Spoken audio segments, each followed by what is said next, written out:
Hello students, I am Uma ma'am.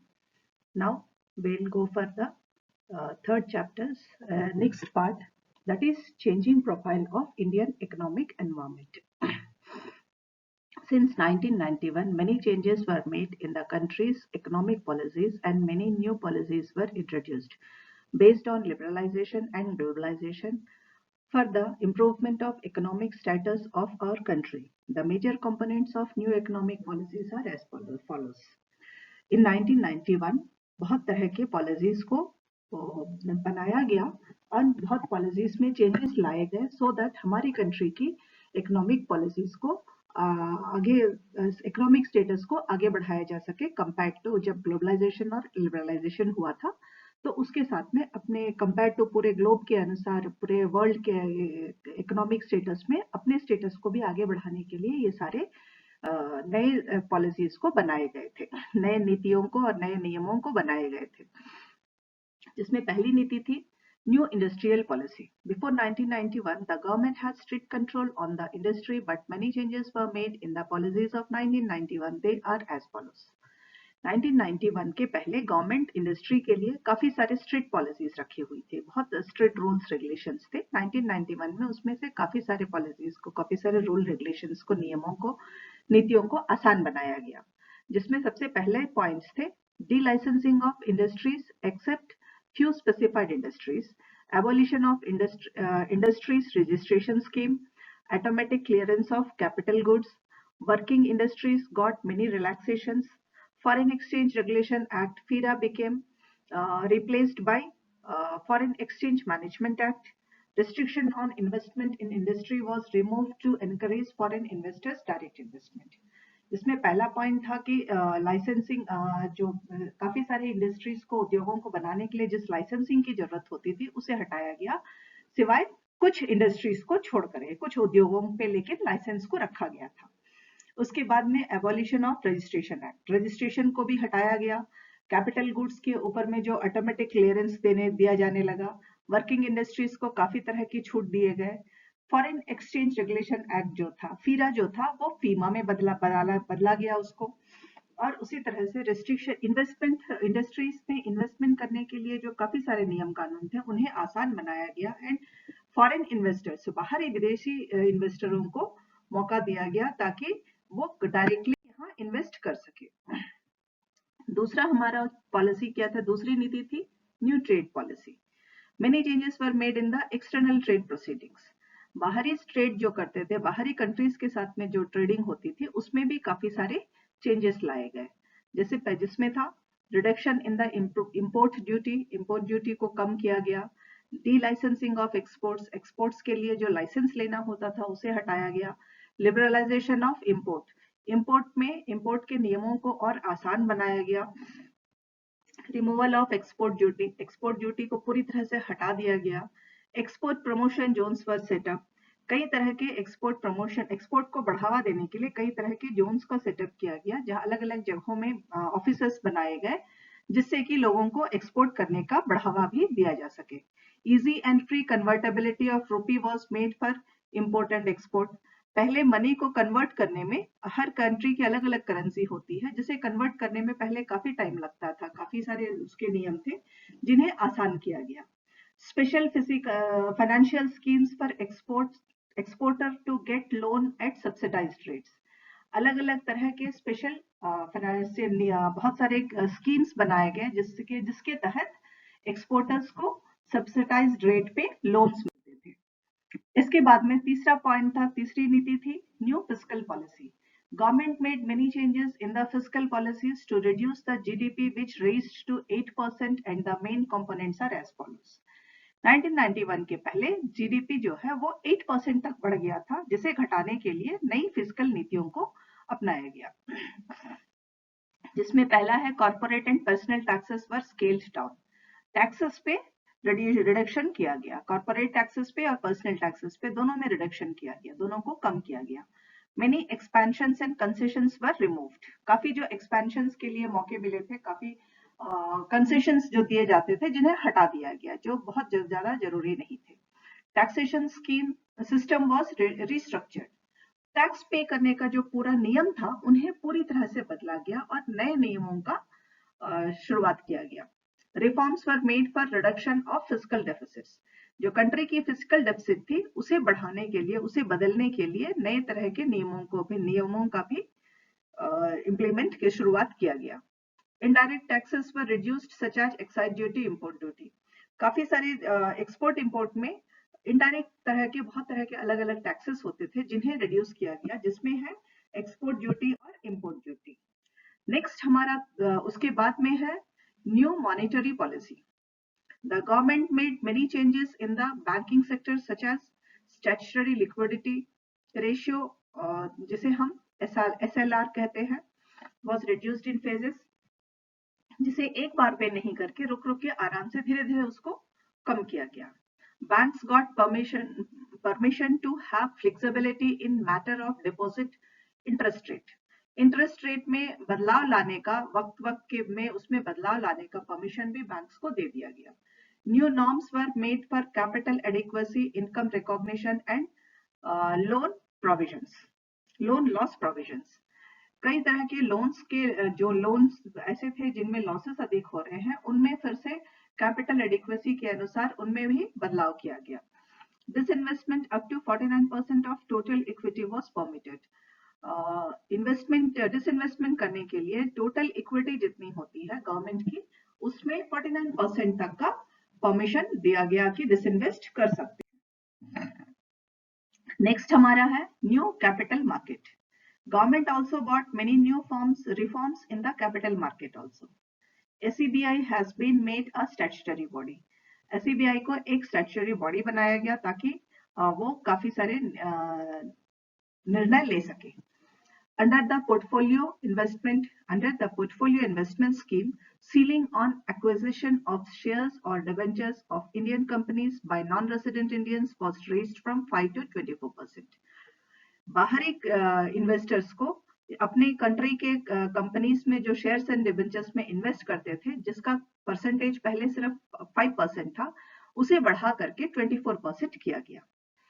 इसके बाद में restrictions on interest rates on debentures and public sector bonds other than tax free bonds have been removed. Public sector bonds में और debentures में जो interest rate होता था उन्हें बदला गया, सिवाय टैक्स फ्री बॉन्ड्स को छोड़ करके काफी सारे इसमें उसको हटाया भी गया। Free pricing of shares was allowed by abolishing office of control of capital issues. CCCI का जो कंट्रोल होता था शेयर्स के प्राइसिंग में, उनको भी हटाया गया। Bonus issues have been made more liberal and कई बार बोनस देने के जो नियम थे उन्हें भी बहुत आसान बनाया गया। पर investor protection a new scheme was introduced. Investors के प्रोटेक्शन के लिए, उनके लॉसेस को या उनके मुश्किलों को आसान करने के लिए नए स्कीम्स का भी इंट्रोडक्शन हुआ। Private sector was allowed to set up mutual funds. पहले म्यूचुअल फंड्स प्राइवेट सेक्टर वाले नहीं कर सकते थे बिजनेस, अब उनको भी प्राइवेट सेक्टर वालों को म्यूचुअल फंड्स का बिजनेस भी करने का परमिशन मिला। Capital markets are open to foreign institutional investors. Foreign institutional investors को भी, बाहरी का विदेशी इन्वेस्टर्स को भी कैपिटल मार्केट में आने का मौका दिया गया इस नए कैपिटल मार्केट में। New foreign brokers are also allowed to operate in the capital market. Foreign के जो ब्रोकर्स होते थे जो दोनों कंट्रीज पे के लिए काम करते हैं, उनको भी इंडियन कैपिटल मार्केट में आने का मौका दिया गया। थर्ड है हमारा, उसके बाद में अब हम आते हैं phasing out of subsidies, deregulation and price control of government. Government में अपने प्राइसेस में कहां कैसे बदलाव किए। Government made many changes in the prices of many products by taking back subsidies from those products. काफी सारे प्रोडक्ट्स के ऊपर से जो सब्सिडी पहले गवर्नमेंट दिया करती थी, जिससे काफी नुकसान होता था, काफी जगहों से उसे हटाया गया। The cash compensatory support given to exporters was withdrawn.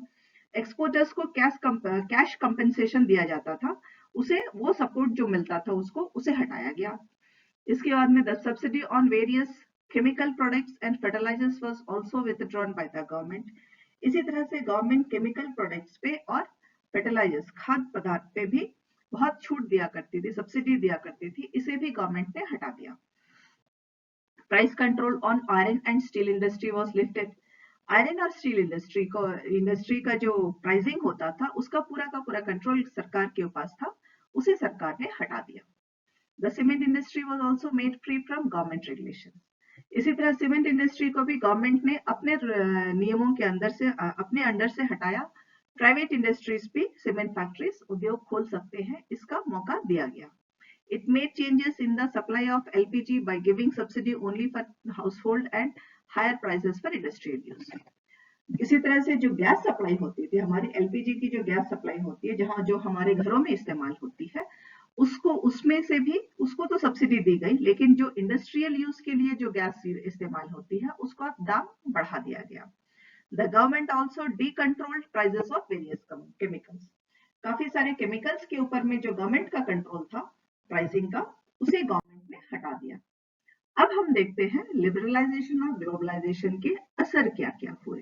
Effects of liberalisation and globalisation. Many changes came after liberalisation and globalisation. इसमें पहला था destabilisation of protected environment. After 1991, many people joined the race of competition as licensing and registration of industries was abolished. Licensing और registration हटा दिया गया 1991 में, तो काफी सारे लोग बिजनेस इंडस्ट्री में आने लगे, इंडस्ट्री बिजनेस में आने लगे और कंपटीशन बहुत बढ़ गया. Threat from MNCs. New challenges came from multinational companies and existing MNCs consolidated their position with the support of their parenting companies. नए चैलेंजेस ये थे कि मल्टीनेशनल कंपनीज जो थी, विदेशी कंपनियां जो थी, उनके हमारे मार्केट में आने की वजह से कंपटीशन बहुत बढ़ गया एंड काफी सारे चैलेंजेस भी आने लगे. लेकिन जो ऑलरेडी फॉरेन कंपनीज जो इंडिया में थी, वो अपने फॉरेन कंपनी की वजह से उनकी पोजीशन जो है बहुत अच्छी हो गई. All round competition. After the new policies, Indian companies faced all round competition from internal market and MNCs. जब नए पॉलिसीज के वजह से कंपनीज इंडिया के मार्केट के अंदर में और इंटरनेशनल मार्केट में भी इनका कंपटीशन बहुत ज्यादा हो गया, हर तरह से कंपटीशन बढ़ गया.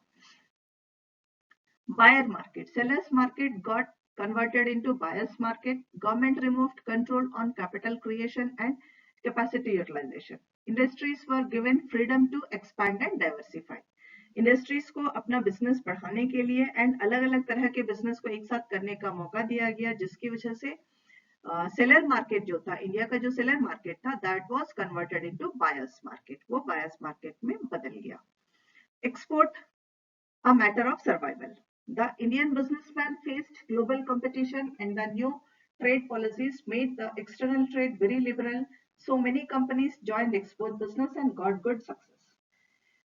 चूंकि पूरी वैश्वीकरण हो गया था, तो जिसकी वजह से पूरे ग्लोब के कंपटीशन बहुत बढ़ गया. नए तरह के ट्रेड पॉलिसीज की वजह से बाहर से भी ट्रेडिंग होने लगी. बाहरी विदेशी हस्तियां भी हमारे इंडिया में अपने कंपनीज को खोलने लगे, जिसकी वजह से कई हमारी कंपनीज ऐसी थी जो बाहर अपना बिजनेस करने लगी.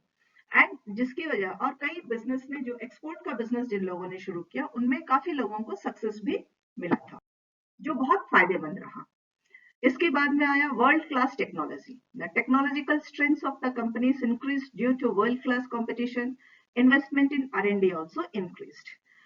हर कंट्री में ओपन होने की, वैश्वीकरण होने की वजह से टेक्नोलॉजी काफी स्ट्रांग हो गई, क्योंकि हर कंट्री वाले अलग अलग जगह से, कहीं की टेक्नोलॉजी अच्छी है, कहीं दूसरे कंट्री की दूसरी टेक्नोलॉजी अच्छी है, तो सारे चीजों का एक साथ मिला करके इन लोग इस्तेमाल करने लगे, जिससे जो पूरी इंडस्ट्री में टेक्नोलॉजी जो है वो काफी अच्छी हो गई. एंड काफी सारे जो उद्योग थे वहां R&D को खोलना शुरू किया. Research and development. R&D का मतलब है रिसर्च एंड डेवलपमेंट.